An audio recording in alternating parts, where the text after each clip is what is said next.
Mais um dia que o Senhor nos deu e agora eu vou ler Romanos capítulo 15, penúltimo capítulo de Romanos, e é a carta que Paulo escreve a eles. O penúltimo capítulo, vamos lá, verso 1 diz assim. Ele começa falando: nós que somos fortes na fé, devemos ajudar os fracos a carregarem as suas cargas e não devemos agradar a nós mesmos. Pelo contrário, cada um de nós deve agradar o seu irmão para o bem dele, a fim de que ele cresça na fé. Pois nem o próprio Cristo procurou agradar a si mesmo. Pelo contrário, como dizem as Escrituras Sagradas, as ofensas daqueles que te insultaram caíram sobre mim. Porque tudo o que está nas Escrituras foi escrito para nos ensinar, a fim de que tenhamos esperança por meio da paciência e da coragem que as Escrituras nos dão. Que Deus, que é quem dá paciência e coragem, ajude vocês a viverem bem uns com os outros, seguindo o exemplo de Cristo Jesus. E isso para que vocês, todos juntos, como se fossem uma só pessoa, louvem ao Deus e Pai do nosso Senhor Jesus Cristo. Portanto, aceitem uns aos outros para a glória de Deus, assim como Cristo aceitou vocês.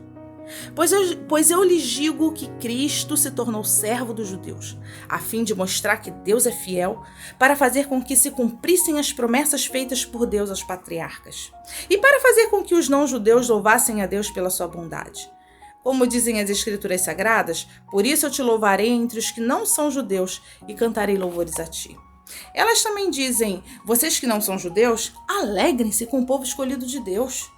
E dizem ainda: todos que não são judeus, louvem ao Senhor, que todos os povos o louvem, aleluia! E também Isaías diz: virá um descendente do rei Davi, filho de Jessé, e ele aparecerá para governar os que não são judeus, e eles terão esperança nele. Que Deus, que nos dá essa esperança, encha vocês de alegria, de paz por meio da fé que vocês têm nele, a fim de que a esperança de vocês aumentem pelo poder do Espírito Santo. Meus irmãos, eu tô certo de que vocês estão cheios de bondade, sabem tudo o que é preciso saber e são capazes de dar conselhos aos outros. Porém, nessa carta, eu me atrevi a escrever com toda franqueza, para fazer com que vocês lembrem de coisas que já sabem, ok? Eu escrevi assim por causa do privilégio que Deus me deu de ser servo de Cristo Jesus para trabalhar em favor dos que não são judeus. Eu sirvo como sacerdote ao anunciar o evangelho que vem de Deus, e faço isso para que os não-judeus sejam uma oferta que Deus aceite. Sim, dedicada a Ele pelo Espírito Santo. Portanto, por estar unido com Cristo Jesus, posso me orgulhar do serviço que faço para Deus. Eu me atreverei a falar somente do que Cristo tem feito por meio de mim, a fim de levar os não-judeus a obedecerem a Deus. E isso tem sido feito por meio de palavras e de ações, pelo poder de sinais, milagres e pelo poder do Espírito de Deus. Aleluia! Assim, viajando desde Jerusalém até a província da Ilíria, tenho anunciado de modo completo o evangelho a respeito de Cristo. Para não construir sobre alicerces colocados por outros, tenho me esforçado sempre para anunciar o evangelho nos lugares onde ainda não se falou de Cristo. Como dizem as Escrituras Sagradas, aquele que nunca ouviram falar a respeito dele o verão, e os que não tinham ouvido falar sobre ele o entenderão. Por essa razão, muitas vezes eu quis visitá-los, mas isso não me foi possível. Porém, já determinei o meu trabalho nessas regiões e como há muitos anos tenho pensado em ver vocês, eu espero fazer isso agora. Gostaria de vê-los quando fizer a minha viagem para a Espanha. Gostaria também que vocês me ajudassem a ir até lá, depois de eu ter o prazer de estar com vocês por algum tempo. Mas agora eu vou a Jerusalém a serviço do povo de Deus que vive ali.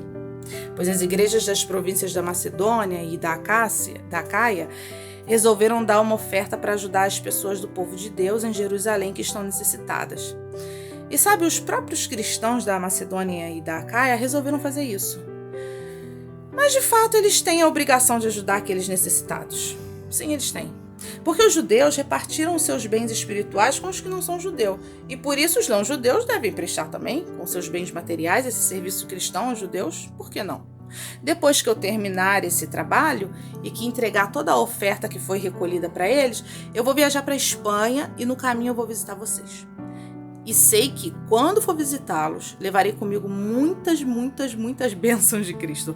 Eu peço, irmãos, pelo nosso Senhor Jesus Cristo e pelo amor que o Espírito dá, que me ajudem, orando com fervor por mim. Orem para que eu escape das pessoas da Judéia que não creem em Cristo. E também para que a ajuda que eu vou levar a Jerusalém seja bem aceita pelo povo de Deus que vive ali.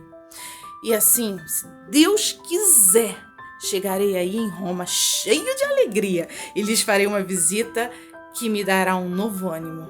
E que Deus, a nossa fonte de paz, esteja com todos vocês. Amém. Que carta, né? Paulo escrevendo aos Romanos e ele ressaltando a paciência, né? Lá quando ele fala dos fortes, né? Na fé, ele está pedindo aos fortes que tenham paciência com aqueles que estão chegando, que estão cheios de dúvidas. Muitas vezes as pessoas, né, que já têm tanto tempo de igreja acham que aqueles que estão chegando têm que saber de tudo e às vezes não tem paciência para tirar uma dúvida. E Paulo está falando, tenha paciência, meus queridos, com essas pessoas. Tenham respeito uns pelos outros, tenham um amor mútuo uns pelos outros. E ele diz que vai, né, que ele vai voltar ali em Roma para ter com eles. E antes ele, no verso 30, ele pede que a igreja esteja orando por ele, porque ele vai até a Judéia e é um local, né, onde os judeus, aqueles que crucificaram Jesus, eles estavam ali e ele sabia da perseguição que ele ia sofrer, mas ele pede que o povo de Roma ore por ele, que os romanos orem por ele. E isso é muito importante, que a gente ore pelos missionários, por aqueles que estão indo em locais onde há perseguição e a gente esteja diariamente, nós que ficamos, que não estamos indo, é muito importante que a gente ore, que a gente peça a Deus todos os dias, Senhor, livra os missionários, livra da morte, das perseguições, vem com a tua provisão, com o teu pão, porque muitos missionários estão em campo com fome, escondidos, e que Deus venha pôr esse amor aos missionários no nosso coração. E Paulo, ele era um missionário, ele estava aqui, estava ali, ele percorrendo, né, toda aquela região, todos aqueles países, Espanha, Roma, e ele ia para cá, ia para lá, mesmo sabendo que ele poderia ser morto a qualquer momento, mas o amor de Deus, né, a convicção sobre Jesus, sobre o Evangelho, sobre a verdade que Jesus trazia, ele teve um encontro pessoal com Jesus, né, que ele fica cego, e eu vou estar lendo também o livro de Atos, né, para que vocês conheçam toda a história de Paulo e toda aquela convicção que ele tem a respeito de Jesus, a respeito do céu, a respeito de uma nova vida, a esperança de um novo tempo. Ele tem isso no seu coração, e isso alimenta ele. Ele não quer saber se ele vai morrer, se ele vai ser crucificado de cabeça para baixo, se ele vai ser degolado, ele não tá nem aí para isso. Mas nós que ficamos, temos essa responsabilidade de estarmos orando. Primeiro, manter a boa convivência dentro do corpo de Cristo, sermos pacientes com aqueles que têm dúvida, né? Sentar e pedir a Deus que nos dê amor por essas pessoas, porque às vezes essas pessoas elas erram por não conhecer mesmo as Escrituras.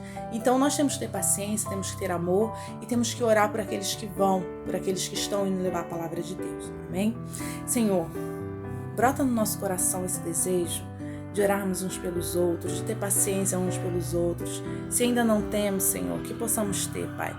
Nós te pedimos, Senhor, pelos missionários, Pai, que estão espalhados no 4 cantos dessa terra, sofrendo perseguição, angústia, sofrendo solidão. Muitas vezes a gente se acha tão sozinho, mas a gente se esquece daqueles que estão lá, deixaram suas famílias para trás, seus pais, para estar servindo a Ti, Senhor, em meio à guerra, no meio da mata, no meio das tribos indígenas. E muitas vezes eles se sentem só no meio de tantas perseguições, de tantas restrições alimentares, vivendo em locais sujos, em locais sem acesso a nada, até mesmo sem acesso a hospitais. Eu te peço, Senhor, que nesse dia de hoje, o Senhor venha com a tua provisão, o Senhor livre esses missionários. Se tem alguém passando fome hoje, Senhor, que o teu milagre aconteça, que essa pessoa seja alimentada, que essa pessoa seja livre da morte, que essa pessoa seja, que esse missionário seja cheio de esperança, Senhor. Pai, em nome de Jesus, que eles possam ter ânimo. Cuida da família desses missionários, cuida dos seus filhos, vem com a tua provisão, Jesus. Nós entregamos todos eles nas tuas mãos e nós te pedimos, fica conosco nesse dia e nos abençoa. Abençoa a tua igreja, Jesus. Em nome de Jesus, nós te agradecemos. Amém e amém.